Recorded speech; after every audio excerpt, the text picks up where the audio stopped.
है, बार नमन है, शत शत बार नमन है। परम पूजाचार्य भगवंत गुरुवर श्री विद्यासागर जी महामुनिराज की जय। पूज्य मुनि श्री निर्दोष सागर जी महाराज की जय। पूज्य मुनि श्री निर्लोभ सागर जी महाराज की जय। 3 करोड़ महामुनिराजों की जय।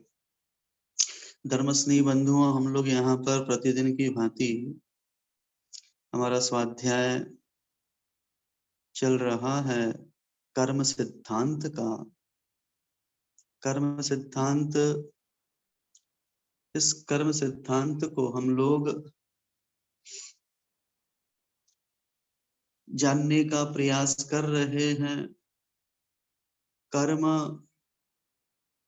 कर्म की कैसी परिणति होती है, उस कर्म के कार्य को यहाँ पर आप लोगों के लिए एक एक कर्म प्रकृति को यहाँ बताया जा रहा है। अब तक हम लोगों ने ज्ञानावरणी की 5 प्रकृतियां, दर्शनावरणी की 9 प्रकृतियां, वेदनी की 2 प्रकृति, और हमने पूर्व की कक्षा में मोह, मोह के 2 भेद, एक दर्शन मोह, उसकी 3 प्रकृतियां, मिथ्यात्व, सम्यक मिथ्यात्व और सम्यक्त्व प्रकृति के विषय में हमने पूर्व की कक्षा में जानना था। बंध, उदय और सत्ता, जिसको सत्व कहते हैं, ये मायने रखते हैं, इनकी अपनी परिभाषाएं हैं। बंध यदि कराएगा तो एक मिथ्यात्व, जिसको दर्शन मोह कहते हैं, वो कमाऊ पूत है। बड़ा बेटा, किसी माँ के 3 बेटे हैं, एक बड़ा बेटा है, वो बड़ा बेटा अधिक कमाता है, तो माँ को बड़ा प्यारा लगता, बेटा कमाता है। कमाता ही नहीं है, वो माँ को प्रेम भी करता है, माँ की बात भी मानता है, इसलिए माँ को बड़ा बेटा ज्यादा पसंद है। उसी प्रकार दर्शन मोह, उस दर्शन मोह का बड़ा बेटा जिसका नाम है मिथ्यात्व, ये कमाऊ पूत है, यही कमाता है और कमा करके इनको बंटवारा देते जाता है। मिथ्यात्व बंद के क्षेत्र में स्वयं वो बंद कराता है। सम्यक मिथ्यात्व सम्यक प्रकृति से बंध नहीं होता, ये कमाती नहीं है। कहने का आशय, मिथ्यात्व बंद कराता है, किंतु सम्यक तो प्रकृति या सम्यक मिथ्यात्व प्रकृति जो है, ये उदय और इनका सत्व यानी इनकी सत्ता अवश्य होती है। तीनों की परिभाषाएं हमने पूर्व की कक्षा में जानी थी। अभी तो मोह की सिर्फ एक शाखा दर्शन मोह के संदर्भ में जाना था। दर्शन मोह जो हमारी परिणति में विपरीत अभिनिवेश उत्पन्न करता है। दर्शन मोह हमारे लिए संसार में विपरीतताओं को लाकर के खड़ा करता है। हमारी दृष्टि जो होती है वो मिथ्यात्व की ओर होती है। ऐसा ये दर्शन मोह, ये हमारी श्रद्धा को धूमिल ही नहीं करता, अपितु परिवर्तित कर देता है। हमारी आस्था जो है, ये आस्था सीधी सीधी विपरीत हो जाती है। इस प्रकार से दर्शन मोह ये हमेशा विपरीत कार्य करता, उल्टा कार्य करता है और उल्टा कार्य करके संसार का परिवर्धन कराता है। किंतु इसी मोह की आज हम दूसरी प्रकृति, जिसका नाम है चारित्र मोह, ये चारित्र मोहिनी के विषय में आज हम लोग जानेंगे। चारित्र मोहिनी कर्म वह है जो हमें चारित्र को उपलब्ध करने नहीं देता। तीव्र चारित्र मोहिनी कर्म का जब उदय होता है तो ऐसे तीव्र चारित्र मोहिनी कर्म के उदय में ये संसारी प्राणी कोई व्रत नियम संयम को ग्रहण नहीं कर पाता, और व्रत नियम संयम के प्रति इसका रुझान न होने से ये फिर चारित्रिक ऊंचाइयों का स्पर्श भी नहीं कर पाता। ऐसा ये चारित्र मोह है। इस चारित्र मोहिनी के विषय में देखा जाए तो ये चारित्र मोहिनी की भी दो ब्रांचेस हैं, दो शाखाएं हैं। एक का नाम कषाय वेदनी है, दूसरी का नाम अकषाय वेदनी, जिसको नो कषाय वेदनी भी कहते हैं। ऐसा यहाँ पर अपन समझना। उनमें से देखा जाए तो कषाय वेदनी के भी पुनः 16 भेद हो जाते, 16 प्रकार होते हैं। वो 16 प्रकार को भी अपन यहाँ पर जानेंगे। कषाय, कषाय कसति आत्मानम हिनस्ति इति वा कषायः। ऐसी कषाय की परिभाषा है कि जो हमारी आत्मा को कसती है, आत्मा को हनती यानी मारती है, उसका नाम है कषाय। ये घात करती है, ये गुणों को ढक देती है, गुणों को प्रकट नहीं होने देती, ऐसी ये कषाय होती है। और इन्हीं कषायों की वजह से हमारा संसार बढ़ रहा है। यही कषाय हमें पल पल पग पग दुख देती है। इन्हीं कषायों के नाम क्रोध इसको कहते हैं, मान इसको कहते हैं, माया इसको कहते हैं, और लोभ इसको कहते हैं। ऐसी ये 4 कषाय के यहाँ भेद होते हैं। ये 4 कषाय होती है क्रोध मान माया लोभ के रूप में। इन क्रोध मान माया लोभ की भी 4 अवस्थाएं होती हैं। 4 अवस्था में क्रोध की 4 अवस्था बनाना। क्रोध की पहली अवस्था है अनंतानुबंधी क्रोध। एक क्रोध अप्रत्याख्यानावरण क्रोध, तीसरा क्रोध प्रत्याख्यानावरण क्रोध, और चौथा क्रोध जो होता है संजलन क्रोध। ऐसे क्रोध की 4 डिग्रियां हो जाती है। ये 4 अवस्था होती अनंतानुबंधी, अप्रत्याख्यान, प्रत्याख्यान और संजलन के भेद से ये क्रम से 4 प्रकार की इनको जानना। जैसे क्रोध 4 प्रकार का, वैसे मान भी 4 प्रकार की, और वैसी माया भी 4 प्रकार की, और लोभ भी 4 प्रकार का। अनंतानुबंधी लोभ, अप्रत्याख्यानावरण लोभ, प्रत्याख्यानावरण लोभ और संज्वलन लोभ। ऐसे 4 कषाय के 4 भेद जब करते हैं तो 4 into 4 = 16। ऐसे 16 कषाय वेदनी के कुल भेद हो जाते हैं।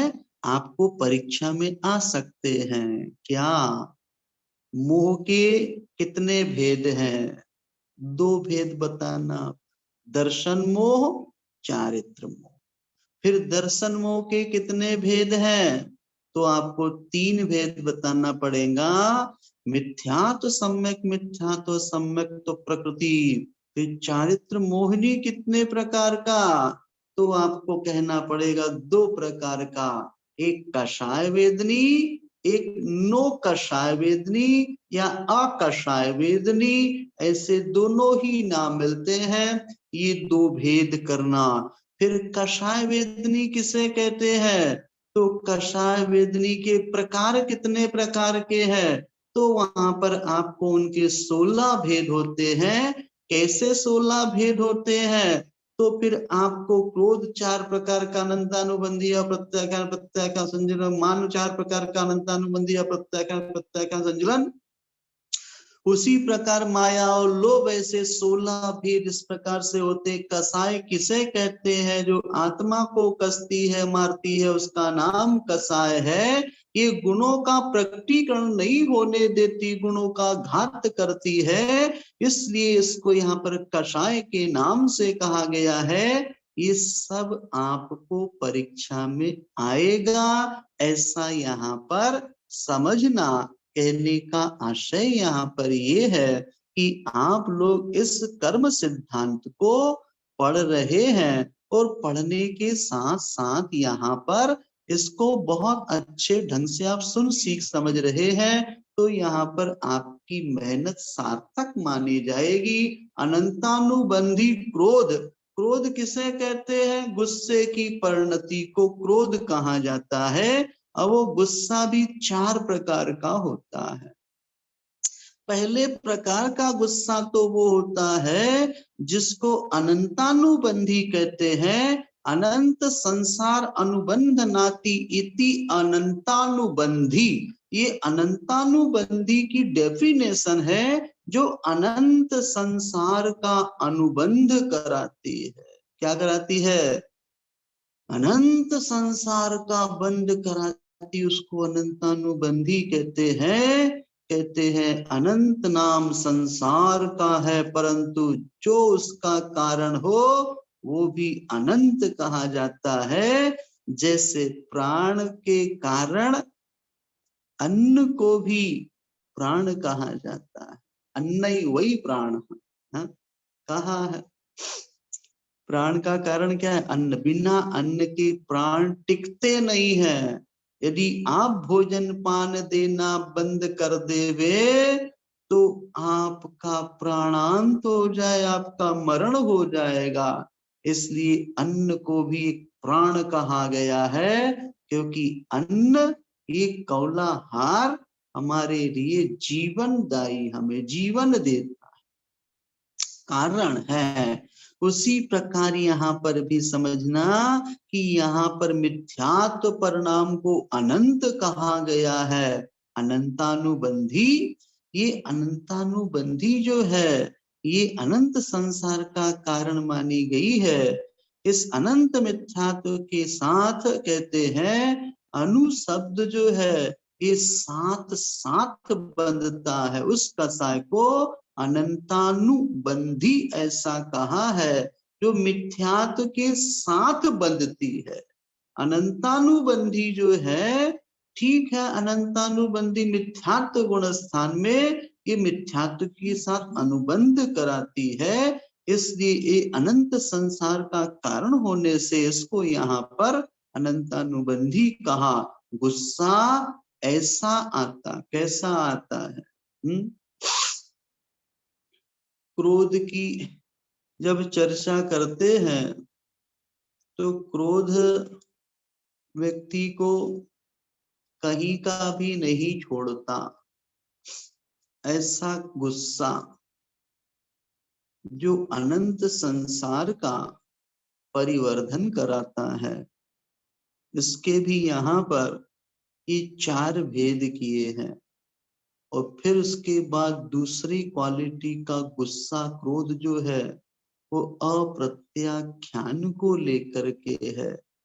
अप्रत्याख्यान, अ का अर्थ होता है ईसत, थोड़ा। कहते थोड़ा सा भी प्रत्याख्यान, अर्थात प्रत्याख्यान न होने दे, अर्थात थोड़ी भी त्याग की परिणति नहीं होती। गुणस्थान तो बढ़ गया, किंतु कहते हैं ऐसे जिसके उदय से जीव श्रावक के व्रत भी धारण न कर सके, उससे यहाँ पर अप्रत्याख्यान के नाम से कहा गया। ये भी एक कसा है। ऐसा अप्रत्याख्यान क्रोध, अप्रत्याख्यान मान, अप्रत्याख्यान माया, अप्रत्याख्यान लोभ, ऐसे इसकी 4 भंग बन जाते हैं। यहाँ पर ईसत अर्थ में है। प्रत्याख्यान यानी थोड़ा भी प्रत्याख्यान त्याग ना होने देवे, उसको यहाँ अप्रत्याख्यानावरण कहते। राजा श्रेणिक भगवान महावीर स्वामी के समव शरण में जब भी जाते थे, प्रथम श्रोता के रूप में वहां पर प्रभु की दिव्य ध्वनि जो थी वो असमय में भी खिरने लगती थी। कितना जबरदस्त पुण्य होगा श्रेणिक का कि भगवान की दिव्य ध्वनि खिरने के कुछ नियम हैं, लेकिन कोई विशेष पुरुष आ जाते हैं तो भगवान उनके लिए ही, उनके निमित्त से अन्यों को भी लाभ मिल जाता है। श्रेणिक भगवान महावीर स्वामी के समव शरण में प्रथम श्रोता, लेकिन श्रेणिक के जीवन में अनंतानुबंधी तो चली गई थी, मिथ्यात्व भी चला गया उसके साथ साथ, लेकिन अप्रत्याख्यानावरण बैठा है। अप्रत्याख्यान का उदय जिसके चल रहा, गुणस्थान जिसका चौथा है, अविरत सम्यक दृष्टि है। वो पूछते हैं भगवान, आपसे दुनिया के लोग आकर के व्रत नियम संयम लेकर के अपना कल्याण कर रहे हैं, आखिर मेरे ऐसे भाव क्यों नहीं होते कि मैं व्रत संयम को ग्रहण नहीं कर पाता? मेरे कौन से ऐसे कर्म का उदय चल रहा प्रभु कि मैं व्रत नहीं संयम नहीं ग्रहण कर पा रहा हूं? तो वहां पर कहते हैं राजा श्रेणिक के लिए भगवान महावीर स्वामी की दिव्य ध्वनि खिरती है। कहते हैं, हे श्रेणिक, तेरे व्रत नियम संयम लेने के भाव इसलिए नहीं होते क्योंकि तूने खोटी आयु का बंद कर लिया है। भगवान, कौन सी खोटी आयु? राजा श्रेणिक, तूने नरक आयु का बंद कर लिया। भगवान, मैं और नरक, आपका प्रथम श्रोता, मैं जब आऊं तब आप मुझसे बोलने लगते, मेरे लिए दिव्य ध्वनि खिलाने लगते, आखिर मैं नरक में? ऐसा कैसे प्रभु? मैं तो आपका भक्त हूं, मैं तो आपकी सेवा में सदैव तत्पर रहता हूं प्रभु। यदि आपका भक्त नरक जाएगा तो बदनामी किसकी होगी, मेरी कि आपकी? बताओ। ऐसे भी लोग हैं संसार में, भगवान को ये शिक्षा दे रहे हैं, इसको भगवान की बदनामी होगी, नरक जाओगे तुम, गलत करोगे तुम, और भगवान बदनाम हो जाएंगे। कैसा होता है बताओ? लोगों को बोलने के ध्यान ही नहीं रहता, क्या बोल रहे, किससे बोल रहे, कैसा बोल रहे, कोई होश नहीं लोगों को। भगवान से कहने लगे, भगवान बदनामी तुम्हारी होगी। क्यों?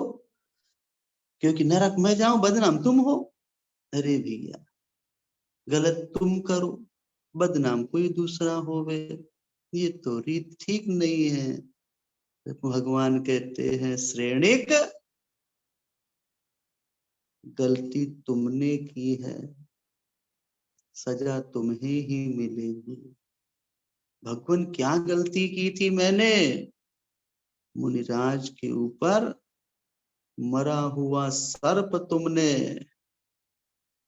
मिथ्यात्व अवस्था में ऐसा घोर तुमने पाप किया, उस गुस्से में जो अनंतानुबंधी से मिश्रित गुस्सा था, ऐसा अनंत संसार को बढ़ाने वाला तुमने वो खोटा कुकृत्य वहां पर किया। वो मरा हुआ सर्प मुनिराज जो ध्यानस्थ मुद्रा में बैठे वन विहार वन में थे, और उनके माथे उनके गले में तुमने डाल दिया। बस उसी समय तुमने वैसे खोटे भावों की वजह से वहां नरक आयु का बंद कर लिया, किंतु कालांतर में तुम्हारे परिणामों की विशुद्धि की वजह से, तुम्हारी संगिनी रानी चेलना के सत प्रयासों से, उसके वजह से तुम्हें सन्मार्ग की उपलब्धि हुई और तुमने यहाँ पर उस मिथ्यात्व का क्षय करके क्षायिक सम्यक दर्शन को प्राप्त कर लिया।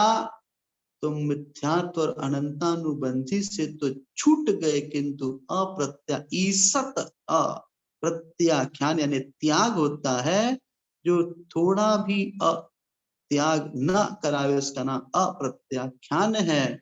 ऐसी तुम्हारी परिणति है वर्तमान में। तुम नरक आयु का बंध जो कर लेता है वो कभी व्रत नियम संयम को प्राप्त नहीं करता। यदि हमारे भी व्रत नियम संयम लेने के भाव नहीं है तो समझ लेना कि हमने भी ऐसी खोटी आयु का बंध कर लिया है। देव आयु मात्र को छोड़ दिया जावे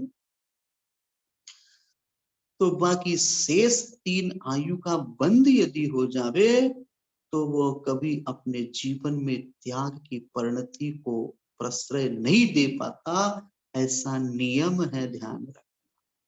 और यदि आपके भाव हो रहे हैं व्रत नियम संयम लेने के तो समझना कि अभी तुमने खोटी आयु का कोई बंध नहीं किया है। और यदि किया है तो देव आयु का बंध किया है तो भाव होते हैं व्रत नियम संयम लेने के। लेकिन कुछ लोग व्रत नियम संयम में इतनी उतावली करते हैं, कभी तो आचार्य विद्यासागर जी के पास जानना है ऐसा बोलते हैं, कभी कहीं की और दूसरे की ओर जानना है ऐसा बोलते हैं। उनकी सहेली कहीं जा रही तो कहते हम भी चले क्या? अरे हमने कहा एक जगह तो ठहरो। कभी हमारा ही स्वयं का पता नहीं, हमारा भी पलड़ा इधर का उधर हो रहा है। कभी गुरुजी के पास एप्लीकेशन तो बोलते कभी वहां जाए क्या, वहां पता कर ले क्या। अरे भैया एक जगह स्थिर तो रहो कम से कम। इतनी उतावली क्यों कर रहे? आएगा मौका, लाभ मिल जाएगा। कषाय की मंदता रखो और पुण्य बड़ा हमारे भाई साहब कहते। लोग आते, भाई साहब महाराज हमारे दीक्षा नहीं हो रही, क्या करे कैसे करे, क्या करे कैसे करे। उतावली बावलापन। तो महाराज कहते भैया ये उतावला बावलापन मत करो, 2 काम करो। कौन से महाराज बताओ, कौन सा काम? कषाय की मंदता रखो और माला फेरो नमोकार की, बड़े बाबा की, किसी भगवान की। इससे पुण्य बढ़ता है। क्या बढ़ता है? कषाय की मंदता में भी पुण्य का संपादन होता है। और अपना पुण्य बढ़ाने के लिए धर्म ध्यान धार्मिक अनुष्ठान आदि जो है ये सब पुण्य संपादन के हमारे क्रियाकलाप है। इनको समीचीन रूप से निष्प्रमाद होकर के करते चलो, पुण्य का संचय होगा और वो पुण्य आत्मा जीव अपना कल्याण कर सकता है। इसलिए व्रत नियम संयम लेना है, अच्छी बात। हम आपके व्रत नियम संयम की अनुमोदना करते हैं, किंतु उसमें स्थिरता बनाए रखिए। देखा सीखी मत कीजिए। वो जा रहे तो हम भी उनके पीछे पीछे चले, नहीं तो गड़बड़ हो जाता है। कभी आम कहे तो कभी इमली कहना पड़ता है, ऐसा नहीं। अपने को तो एक स्थान अप्रत्याख्यान राजा श्रेणिक के विषय में कह रहे थे, श्रेणिक तुम अब जीवन में कभी व्रत नियम संयम ग्रहण नहीं कर सकते क्योंकि तुमने कोटि आयु का बंध कर लिया है। इस दृष्टांत से हम भी अपने दैनंदिन जीवन व्यवहार जीवन में लगा के देखें कि यदि आपके व्रत नियम संयम संकल्प लेने के भाव होते हैं तो समझना अभी अपन ने खोटी आयु का बंध नहीं किया। तो नहीं किया इसके मैंने बाद में करेंगे व्रत नियम संयम नहीं, पहले ही व्रत नियम संयम से सुशोभित कर लो अपनी इस आत्मा को। क्योंकि कहते हैं एक दिन में 3 पूजा करके 3 व्रत मान लेते हैं। कहने का आशय हमें तो व्रत नियम संयम में हमेशा तत्परता दिखानी चाहिए। खोटी आयु या कोई भी आयु का बंध कब हो जावे, वो कान में बोलकर नहीं आएगा आयु कर मैं बंधने जा रहा हूं तुम्हारी आत्मा के साथ में। वो कोई पहले से नोटिस नहीं देता तुम्हारे लिए कि मैं आने वाला हूं इस तारीख को इतने बजे इतने समय इतने सेकंड इतने मिनट पर, कोई इंटीमेशन नहीं देगा। ध्यान रखना, वो कभी भी आ सकता कभी भी आएगा और आपके लिए बंध जाएगा, आपको बोलेगा नहीं, आपको पता ही नहीं चलेगा। ध्यान रखना, छोटे छोटे नियम भी ले तो चलता है, जी हाँ ले सकते, छोटे छोटे नियम भी लेना, मतलब ये अभी हमारे पुण्य कर्म का आदि खोटी आयु नहीं बंधी है, नहीं तो छोटा भी नियम नहीं ले सकता, उसके ऐसे खोटे भाव होते हैं। कोई धर्म की बात करे, कोई व्रत नियम संयम की बात करे तो मुंह इधर कर लेगा, उसका मन नहीं लगेगा धर्म की बात में, क्योंकि हो जाते कभी कई व्रत नियम नहीं ले पाएंगे, उसके भाव ही नहीं होंगे। भले कितनी भी देश ना सुन ले वे, किंतु अंतरंग से जो भावों का होना होता है कि मुझे इस प्रकार के त्याग की परिणति को अपनाना, भगवान मेरे लिए व्रत नियम संयम देख करके मुझे संस्कारित सुशोभित करे, ऐसे भाव होते ही नहीं। ध्यान पक्की बात है, जिनके हो रहे हैं वो बड़ भागे हैं, भाग्यशाली है, सौभाग्यशाली। इसलिए व्रत नियम संयम लेने में तत्परता बनाए, पता नहीं कब कौन सा कर्म आकर के पकड़ ले बे। ये आयु का बंध मनुष्यों को त्रिभाग में होता, ध्यान रख, और वो त्रिभाग कब पड़ जाए कुछ कहते नहीं आता, ऐसे 8 अपकर्ष काल पड़ते हैं आयु कर्म के। कहने का आशय, अप्रत्याख्यान पे चर्चा चल रही है, थोड़ा भी त्याग प्रत्याख्यान न होने दे। उसको भी 4 प्रकार का होता, अप्रत्याख्यान क्रोध, अप्रत्याख्यान मान, अप्रत्याख्यान माया और अप्रत्याख्यान लोभ।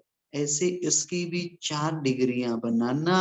फिर उसके उपरांत यहाँ पर कहते हैं प्रत्याख्यान, ये तीसरे नंबर की कषाय होती है, ये सर्वथा त्याग तो नहीं होता, इससे कहते सर्वथा त्याग का आवरण हो कहते महाव्रत नहीं होने देता है।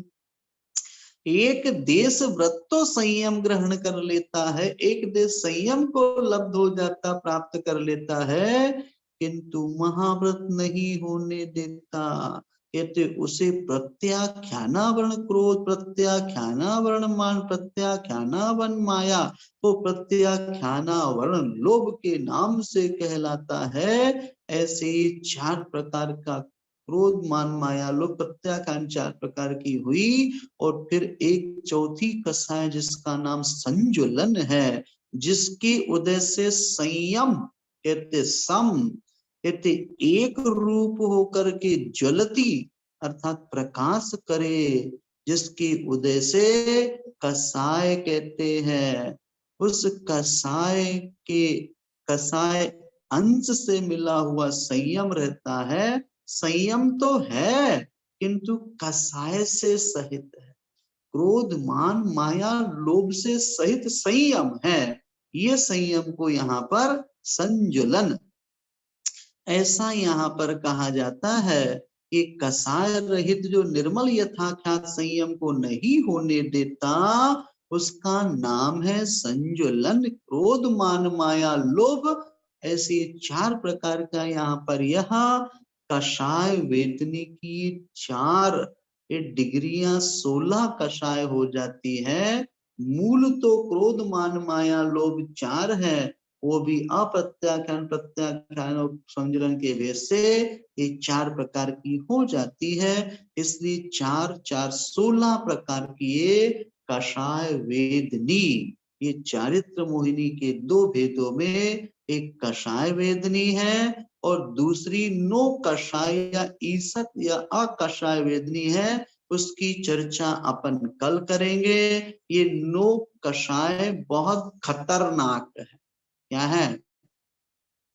और वो नो कसाय जिसको हास्य रति रति शोक भय जुगुप्सा कहते हैं, उसको अपन आने वाले दिन में समझेंगे। यहीं पर ही इसको इतना रखते हैं, समय अपना कर्म सिद्धांत का हुआ, हम आगे चलते हैं। हम कल्याण कारकम शरीर की स्वस्थता, हम अपने शरीर के चिकित्सक कैसे बन सकते, कैसे रह सकते हैं, शरीर संबंधी चिकित्सा को लेकर के अपना स्वाध्याय यहाँ पर चल रहा है। कल्याण कारकम आचार्य उग्रदादित्य के द्वारा यह ग्रंथ रचित है, जिसमें हमने पूर्व की कक्षा में 3 प्रकार की जो प्रकृतियां होती हैं, वात प्रकृति, पित्त प्रकृति और कफ प्रकृति, इन तीनों ही प्रकृति के मनुष्यों का लक्षण हमने पूर्व की कक्षा में जाना था।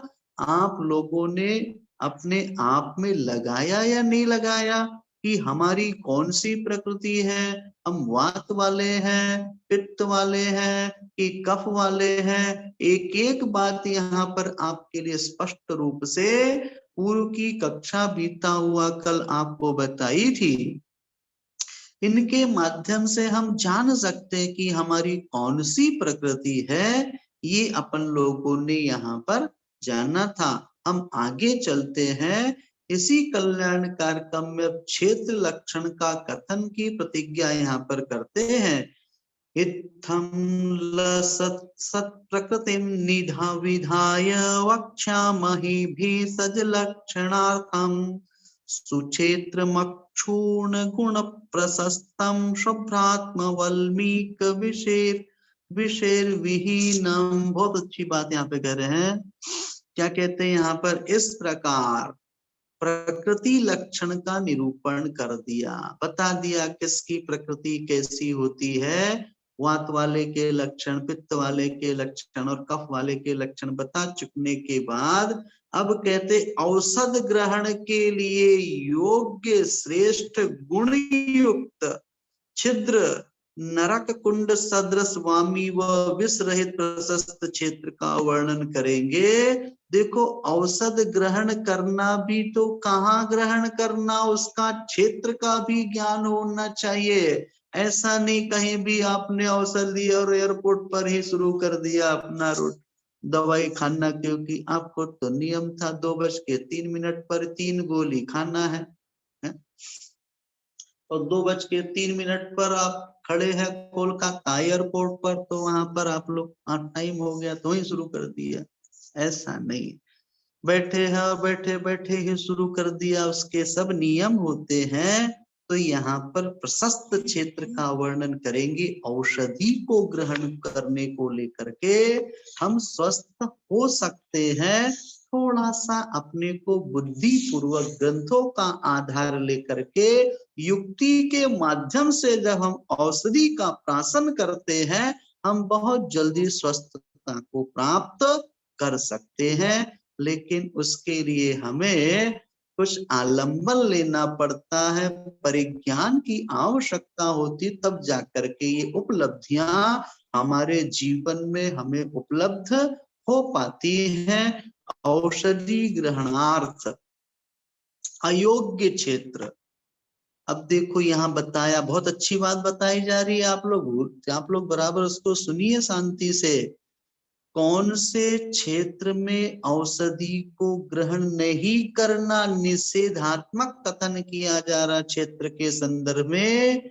कहते हैं देवालयम प्रेत गणाधिवासम सीतात पात्यंत हिमाभिभूतम तोयावगाढ़ं विजलम विरूपम निस्सार रुक्ष क्षुप वृक्ष कल्पम क्षेत्रम दरी गुह्य गुहा प्रभूतम दुर्गंध सांद्रम सिकताति गाढ़म वर्जम सदा नील सिताति रक्तम भस्मा भ्रका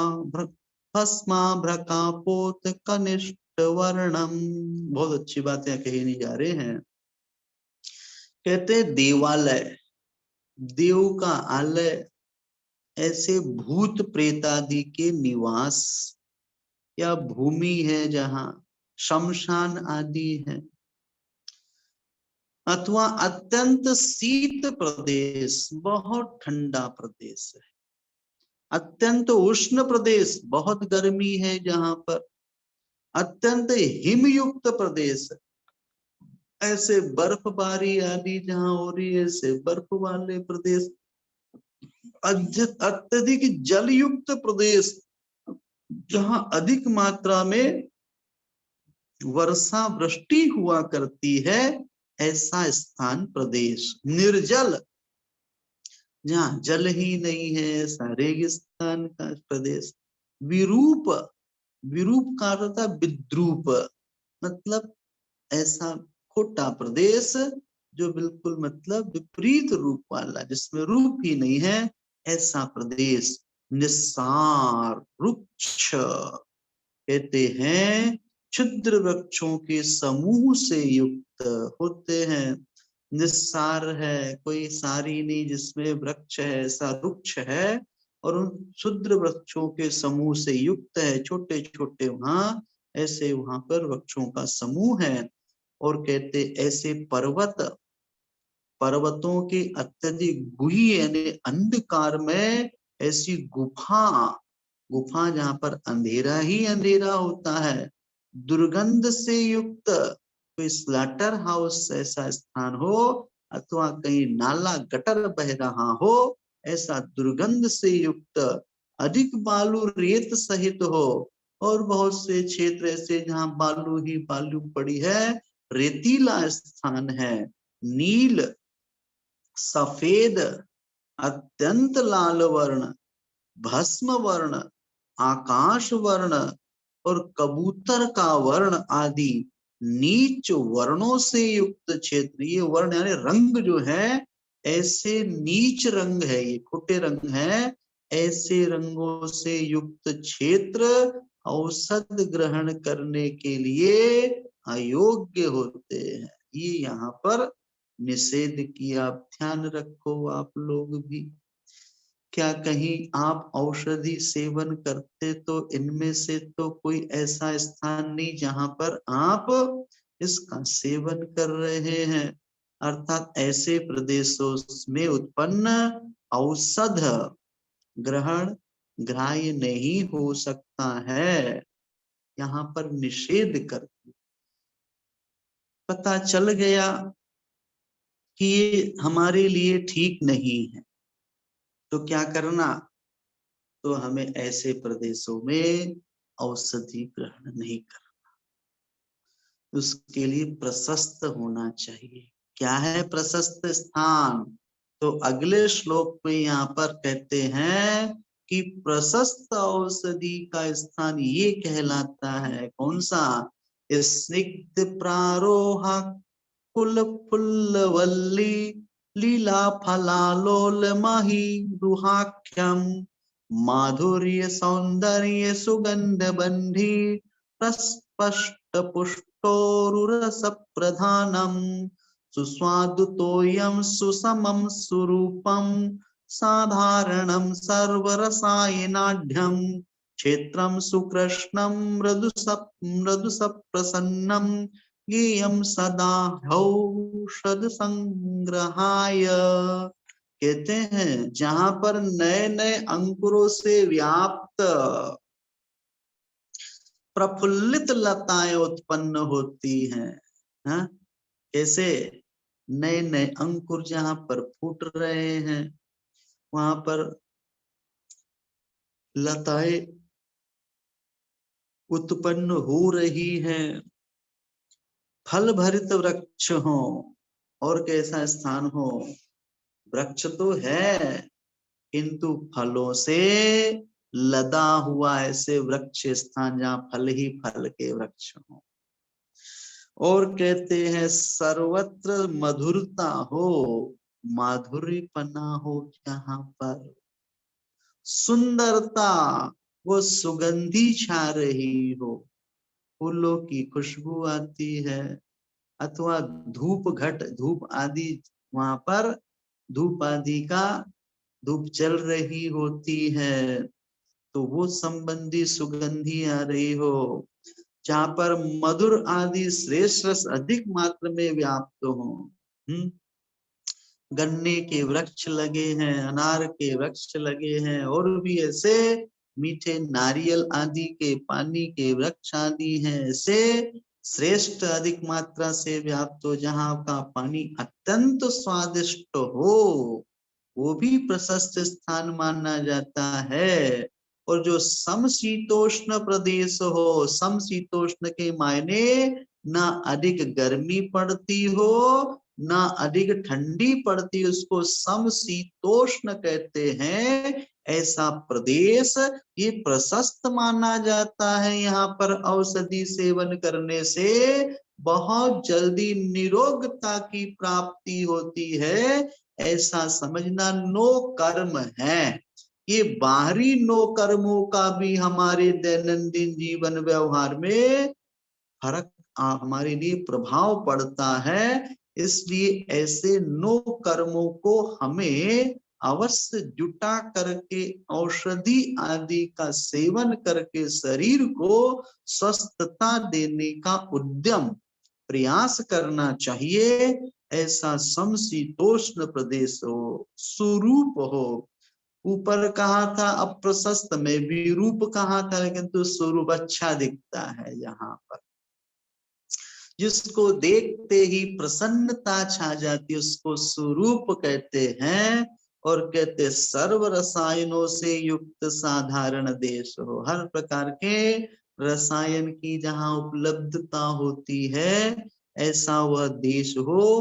काले वर्ण युक्त मृदु व प्रसन्न जमीन हो, काली जमीन जिसको कहते हैं, काली मिट्टी, उस काली मिट्टी जहां होती है, और वो भी कैसी हो, मृदु। मृदु यानी नरम मुलायम मिट्टी जो होती है, वो नरम मुलायम मिट्टी वाला स्थान भी ऐसा स्थान औषधि ग्रहण करने के लिए प्रशस्त माना गया है। ऐसे क्षेत्र औषधि संग्रह के लिए यहाँ पर योग्य कहे गए हैं, ऐसा यहाँ पर समझना। ये यहाँ पर कहा गया है। हम लोग भी औषधि ग्रहण जब करें तो मन की प्रसन्नता के साथ साथ क्षेत्र की प्रसन्नता भी होनी चाहिए। आपका क्षेत्र अच्छा होना चाहिए। लोग औषधि खाते तो हैं, किंतु नाक मुंह सिकोड़ते हैं। औषधि खाना पड़ रहा, अरे खाइए, अब खाना ही है, दवाई दी है डॉक्टर ने तो क्या करना, प्रसन्नता पूर्वक लीजिए। ये ठीक है कि औषधि खाना पड़ती है, औषधि खाना हमारा शौक नहीं है, लेकिन अब लेना ही है तो उसको भी प्रसन्नता पूर्वक आरोग्य लाहो, ऐसी भावना के साथ हमें उसका सेवन करना चाहिए। पॉजिटिविटी जनरेट करके उस औषधि का सेवन हम प्रशस्त मन से प्रशस्त क्षेत्र में करते हैं, तो हम बहुत जल्दी अपने शरीर की प्रशस्तता स्वस्थता को उपलब्ध कर सकते हैं। ये बाहरी नो कर्म है, जिन नो कर्मों का हमारे दैनंदिन जीवन व्यवहार पर ये प्रभाव पड़ता है, ऐसा यहाँ पर समझना। फिर आगे और भी यहाँ एक नई बात बताई जा रही है। कहते सुक्षेत्रोत्पन्न अप्रशस्त औषधि के विषय में कहते हैं, अत्रापि संजात महौषधम यद दावा नलाद्यातप तो ये मार गई शस्त्राशनित प्रस्फुट कीटवातहि संबाध्यमानम परिवर्जनीयम। कहते हैं, कहते ऐसे सुक्षेत्र में भी उत्पन्न उत्तम औषधि दावा नल धूप जल आदि से और शस्त्र बिजली कीड़े हवा आदि कारणों से दूषित हुई हो तो उसे भी छोड़ देना चाहिए। अब क्षेत्र तो अच्छा है, किंतु उसमें कुछ ऐसी बीमारी आ जाती उत्पन्न औषधि में, कोई दावा न लगनी वगैरह लग जाती, धूप है, जल आदि से, और शस्त्र, बिजली, कीड़े, हवा आदि कारणों से वह दूषित यदि हो गई तो उसे हमें छोड़ देना चाहिए। नहीं तो दूषित वस्तु को ग्रहण करने से अंदर और भी कई प्रकार के खोटे विकार, रोग आदि के रूप में उत्पन्न हो सकते हैं। इसलिए ऐसे खोटे नो कर्मों से बचने का अवश्य प्रयास करना चाहिए। अब प्रशस्त औषधि का लक्षण यहाँ पर कहते हैं, स्वल्पम सुरूपम सुरसम सुगंधम मृष्टम सुखम पत्यतमं पवित्रम साक्षात् सदा दृष्ट फलम प्रशस्तम संप्रस्तुतार्थम परिसंग्रहीतम। कहते हैं वह औषधि स्वल्प क्यों ना रहे, स्वल्प यानी थोड़ी मात्रा, परंतु सुरूप अच्छी रूप से सहित, सुरसम अच्छा रस उसमें हो, सुगंध गंध से सहित हो, सुगंध से, और सुख कारक हो, हमारे लिए सुख को करने वाली हो, स्वादिष्ट पथ्य रूप हो। अब चिरायता को कैसे स्वादिष्ट कहोगे भैया आप?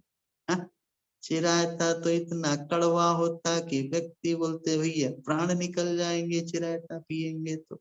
प्राण निकल जाएंगे कि प्राण बच जाएंगे तुम्हारे? कड़वी होती है चिरायता। अनुभव है, लोगों ने काढ़े लिए होंगे चिरायते के, इतनी कड़वी होती है। वो बच्चे को माँ देती है, थोड़ा लेता है लेकिन तुरंत बाहर फेंक देता है, इतना कड़वा। माँ उसके दोनों हाथ पकड़ लेती, तो पैर फड़फड़ाता है तो दूसरे पैर पकड़, उसके पैर भी पकड़ लेती है, मुंडी फड़फड़ाता है तो उसकी मुंडी पकड़ लेती है, हाँ? और फिर लेती चम्मच से सीधे दे देती है। खाना नहीं उसको ले तो लेता अंदर, बाहर पटक देता, बाहर निकाल देता। ले तुम जबरदस्ती मेरे साथ बलात्कार करती ना, मैंने भी बलात् निकाल दिया हटा। करती है माँ भी उसके साथ, बच्चे के साथ जबरदस्ती, वो भी जबरदस्ती निकाल देता बाहर। हा? फिर माँ बोलती है क्या करूं, परेशान हो गई इसके लिए, तो उसको मिश्री की चाशनी में पीस करके ले बेटा तू खा, हा? तो उसको दे देती है। तो ऊपर मीठा शुगर कोटेड होता है, वो मीठा मीठा लगता है तो उसको आनंद आता है। फिर जाता बोलता माँ ये क्या दे दिया तूने, कड़वा लग रहा पीछे के बाद में। माँ बोलती बेटा तू खाई ले कड़वा, सीधे उसको चला, उसका रोग बाहर निकल जाता।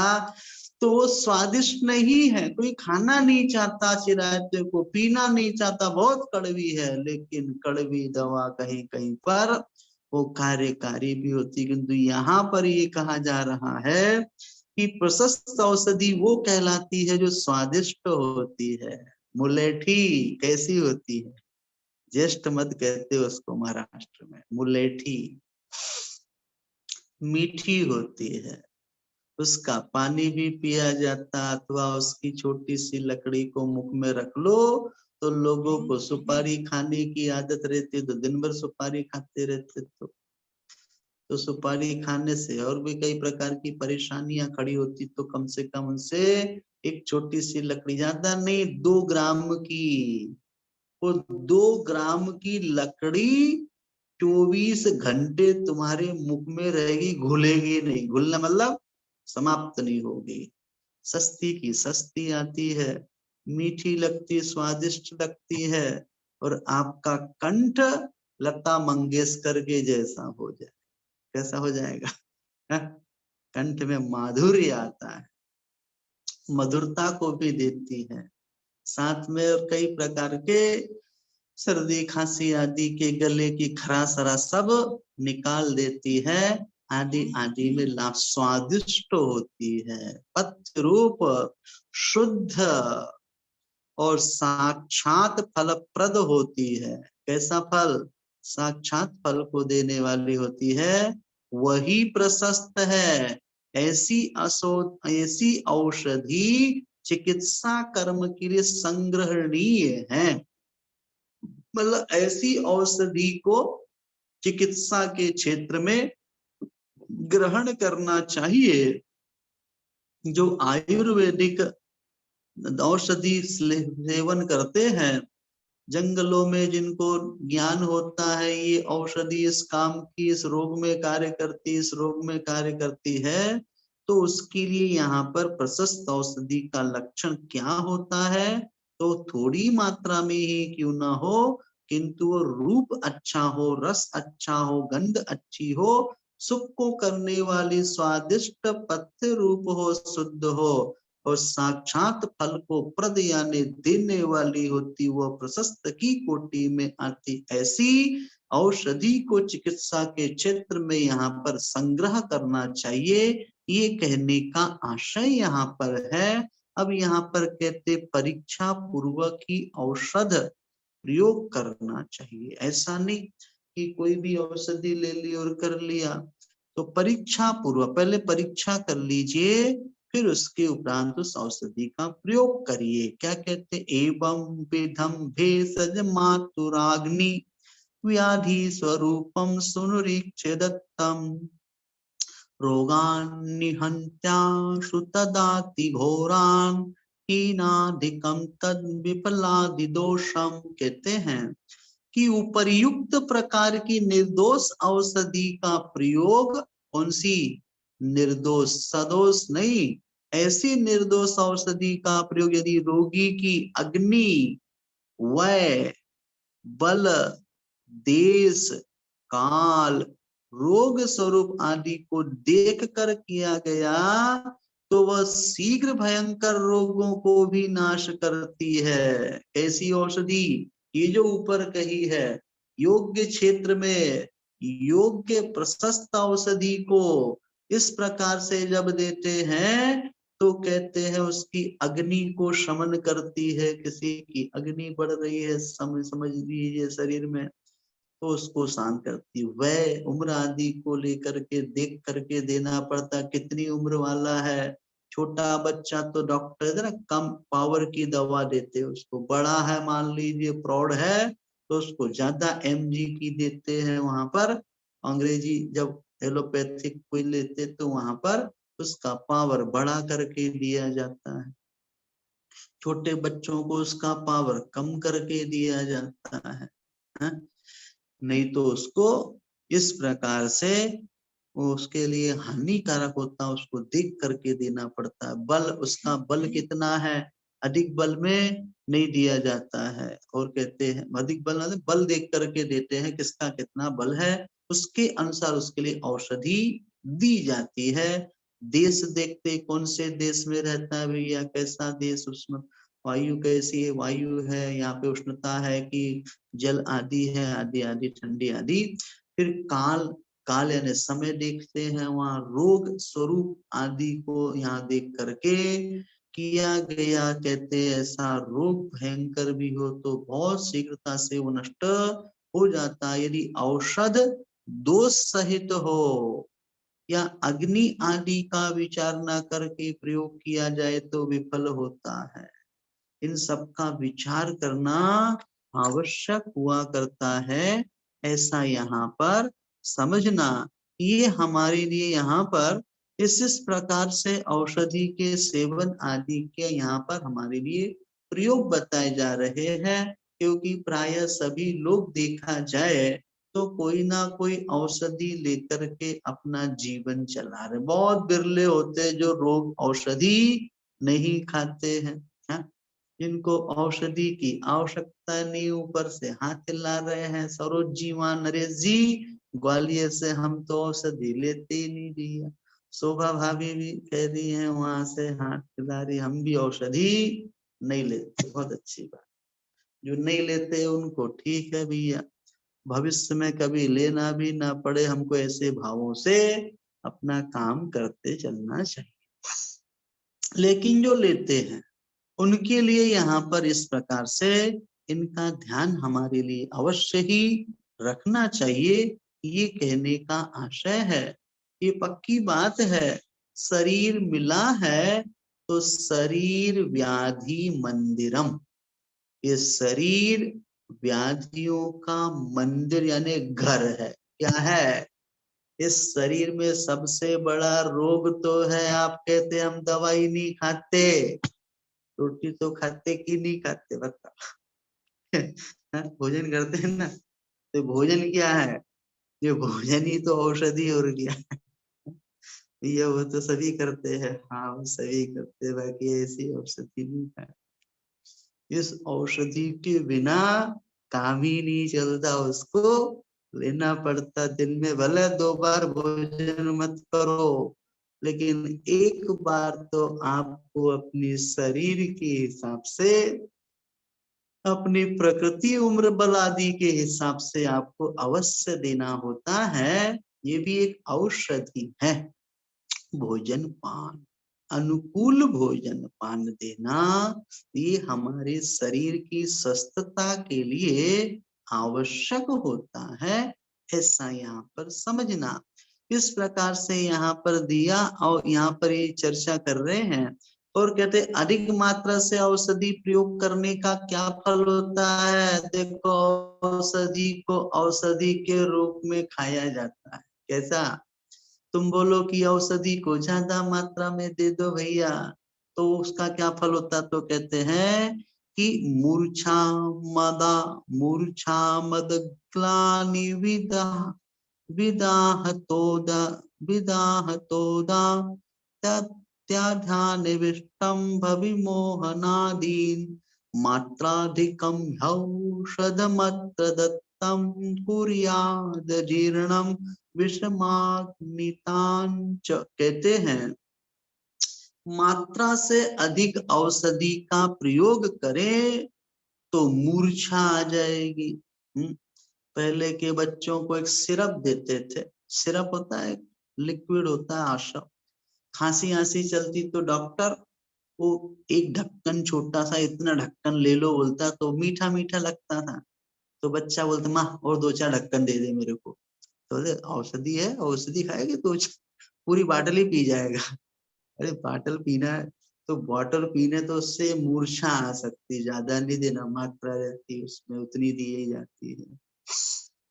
छोटे बच्चे होते हैं, अब उन बच्चों को अफीम होती है, एक अफीम। हमारे एक मित्र थे, मारवाड़ी थे, राजस्थान से कनेक्टेड थे, तो कहते थे पहले हमारे यहाँ भैया, हमारे खेत में, हमारे मामा के खेत में अफीम ही अफीम लगता है। और वो अफीम जो है, उस अफीम का प्रयोग घर में औषधि के रूप में करते थे। लेकिन कभी कभी बच्चा ज्यादा परेशान करता था, घर में काम ना करने देता था माता को, तो उस बच्चे को अफीम का डोज थोड़ा ज्यादा दे देते तो वो सो जाता था। क्योंकि अफीम है वो तो ऐसी नशीली होती है, उसको थोड़ा ज्यादा दे दो तो वो अपना 6 घंटे सो जाएगा, इधर माँ अपने घर के काम सारे कर लेती है। तो ऐसी वस्तुएं जो औषधि के रूप में होती है, उसको यदि मात्रा में दिया जाए तो आपके रोग का शमन करती, यदि अधिक मात्रा में देते हो तो वो मूर्छा आ सकती, मद हो सकता, ग्लानी हो जाती, दाह यानी पीड़ा भी हो सकती, अफराना मल का अवरोध भी हो सकता है, भ्रम हो सकता, अजीर्ण और विषम अग्नि आदि अनेक रोगों की उत्पत्ति होती है। इसलिए जितनी मात्रा दी उतनी मात्रा में लेना। शक्कर की गोली मिली खाने के लिए, भैया 4 गोली से ज्यादा नहीं खाना, तो 4 ही खाना। तुम 8 खा लो तो तुम्हारे रोग का शमन नहीं करेगी, उल्टा रोग बढ़ा सकती है। तो ऐसे अधिक मात्रा में औषधि का प्रयोग करने का फल इस प्रकार से मूर्छा मदग्लानि, दाह पीड़ा, अपराना, मल का अवरोध, भ्रम एवं विषम अग्नि अजीर्ण आदि यहाँ पर कहा गया है। इससे अपने को बचने का प्रयास करना चाहिए। ये यहाँ पर का समय अपना हो गया, शेष अपन कल समझेंगे। जिन्होंने स्तुति करते हैं, अक्षर पद मात्रा से दूषित वचन अगर मम हीन रहे, और प्रमाद कषाय के वश में सम्यक अर्थ विलीन किए। जिन वाणी माता मेरी उन सब त्रुटियों को क्षमा करे, दे आशीष शीघ्र हम सबको, वो केवल लब्धि रमा मिले। प्राप्त हमें हो बोध समाधि, परिणामों की शुद्धि हो, निज आत्म उपलब्ध हमें हो, शाश्वत सुख की सिद्धि हो। चिंतित वस्तु दात्री माता, चिंतामणि उपमा भाती, करु वंदना पूर्ण विनय से, चरण रखूं मैं ये पाती। चरण रखूं मैं ये पाती, कर जिन वाणी स्तुति, तन की ममता टार, महा मंत्र का जाप अब सभी जपे 9 बार। 9 बार नमोकार।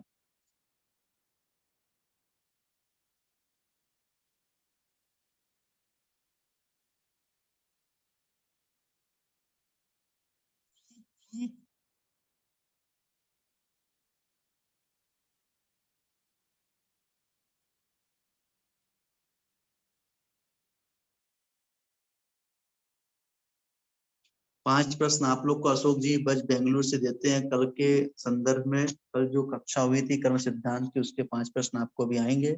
आप गूगल पर उसको